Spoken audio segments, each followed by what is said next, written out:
बिस्मिल्लाहिर्रहमानिर्रहीम। इस्लामी किसी चैनल के मोहतरम नाजरीन, अस्सलामु अलैकुम वरहमतुल्लाहि वबरकातुहू। नाजरीन मोहतरम, सवाल था कि जन्नत में कौन जाएगा। यहूदी, ईसाई और मुसलमानों के दरमियान ये सवाल गर्दिश कर रहा था कि जन्नत में कौन जाएगा। तो अपने अपने मज़ाहिब के उलमाए कराम को बुलाया गया। मुसलमानों की तरफ से इमाम आलम मोहम्मद अब्दा और ईसाइयों की तरफ से उनके बड़े पादरी और यहूदियों की तरफ से एक बड़े रब्बी को बुलाकर उनके सामने यही सवाल रखा गया कि जन्नत में कौन जाएगा, यहूदी, ईसाई या मुसलमान।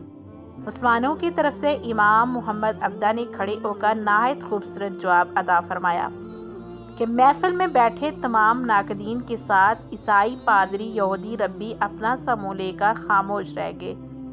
बगैर कोई जवाब दिए खामोशी से उठकर चले गए।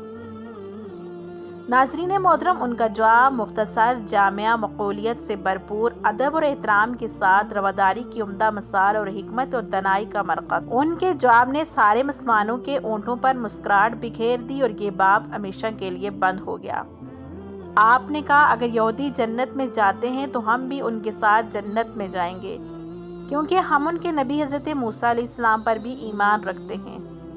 अगर ईसाई जन्नत में गए तो हम भी उनके साथ जन्नत में जाएंगे, क्योंकि हम उनके नबी हज़रत ईसा अलैहिस्सलाम पर भी ईमान रखते हैं। लेकिन अगर मुसलमान जन्नत में गए तो हम सिर्फ अल्लाह अज़्ज़वजल की रहमत के साथ अकेले ही जन्नत में जाएंगे।